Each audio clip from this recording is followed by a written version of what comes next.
The case of Ellen Greenberg. We've been talking about this for quite some time. It's more than a decade old, and it is now finally getting the attention it deserves. It is headed to the Pennsylvania Supreme Court.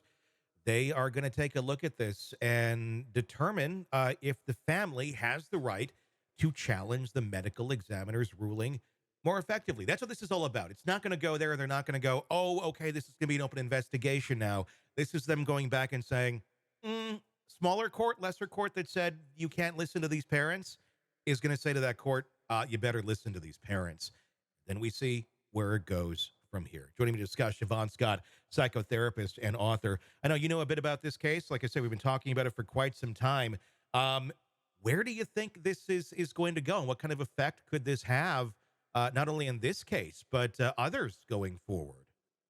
I sure hope we need to really take a good look at this one. This was just such a bizarre, strange story from the very beginning, and I think anyone looking at it would be rolling their eyes, saying, "Oh, we need to look at this closer." So I think whenever you've got a case like that where it just doesn't add up, it doesn't make sense, look again. There are so many questions in this case. We don't have there's never it was never treated as a homicide. Actually, it was right away, and then once there was a conversation with surviving family members, lovers, and things like that, it suddenly became a suicide. So it's kind of weird. And the fact that she was stabbed about 20 times, 10 of which were in the back, some in the head, some post mortem. Yeah, it just never made any sense. Now, Mm. obviously, in any sort of case, the first person you look at is a significant other. I'm not saying he's guilty. I'm not saying he did it by any means, but we never really got a chance to look either. It's what's behind this curtain, what's behind any curtain, because she clearly did not kill herself. And there's a lot of evidence in this case that makes no sense. The lock on the door, the claim was that he had to break it open. There was really no evidence of it really being that broken or open. But again, the whole crime scene was cleared the next day as well, and all the digital evidence taken and everything else wiped. Um, what would you be looking at? Let's say this thing does go back. If it goes back to the lower courts and they say, yeah, we're going to change this over to undetermined or homicide with all physical evidence gone. You're dealing with psychological evidence. You're dealing with people's memories. Where do you begin? That's a really good question, and looking from the eyes of an investigator, I have to say I don't know, Yeah. not having the investigator hat Hmm. on. It's gotta be a tough one at this point to go back and try to put pieces together, all this time later. But yeah, certainly, the eyes are gonna go on the male partner at Yeah. the time. And all these years later, I mean, obviously he's never been charged. He's moved on with his life. He has a family, and good for him. Assuming he's not the person that did that.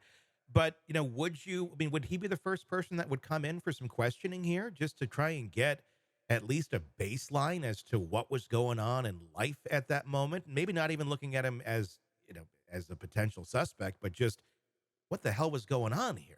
A person with information, Yeah. definitely, and we'd like to think that that was done immediately and that every stone was unturned and everything looked at and everyone spoken to in her life, because yeah, this is just the strangest case that makes no sense, and you've got to now go back and try to piece together things that we may never know, unfortunately. And going back that many years, I mean, there's two sides you look at it going, is he a suspect? Is there anything there? Or was, he just as shocked as everyone else that his significant other had just been murdered or killed herself.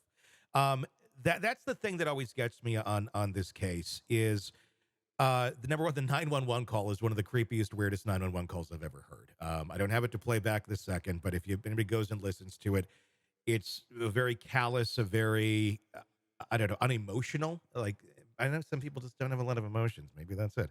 But it's weird. It's very weird to walk to know that your lover, the person that you're supposed to be spending the rest of your life with, you're engaged, is literally lying on the ground with a knife in her, and you're just kind of, I don't know. It was a weird call.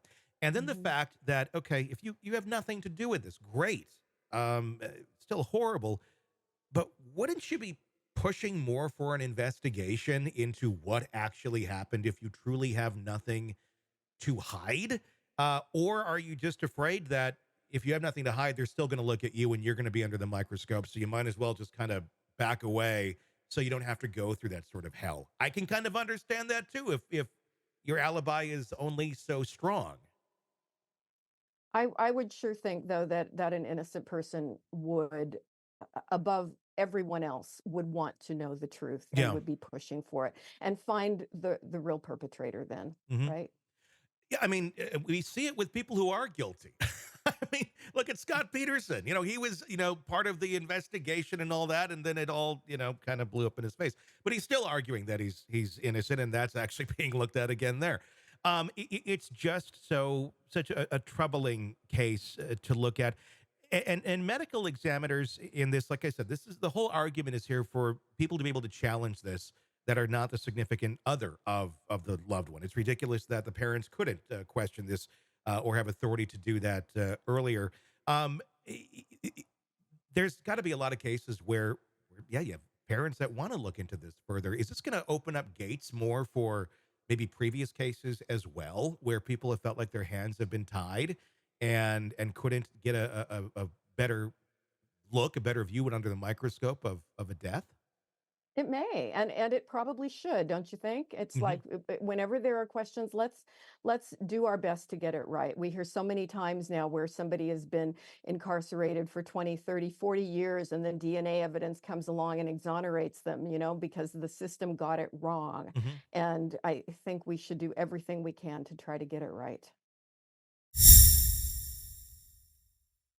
Hey, thanks for checking out the video. Be sure to follow us wherever you download podcasts, and especially Apple Podcasts, where you can get advanced episode and premium content on our premium channel right there. Also, be sure to follow us on social media so you don't miss any breaking updates on the stories that matter to you most. We're on TikTok, X, Instagram, Facebook. Just search Hidden Killers Podcast with Tony Brueski, and you'll find us right there. Again, thanks for watching.